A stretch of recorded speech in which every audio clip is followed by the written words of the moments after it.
Ağır seyidəm nə demək? Ağır seyid olanda nə olur?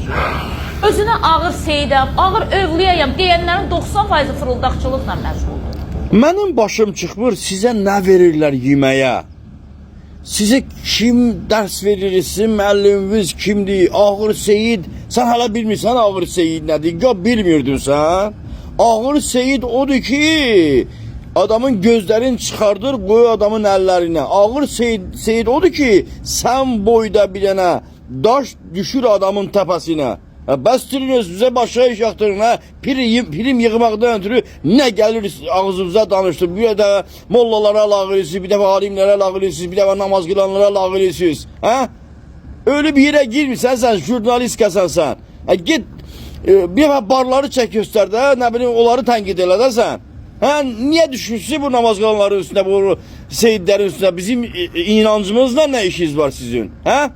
Nə verirlər sizə yeməyə? Utanıb yerə girmirlər, iki qızdır. Düşmüşsünüz huya. Huya düşənlər.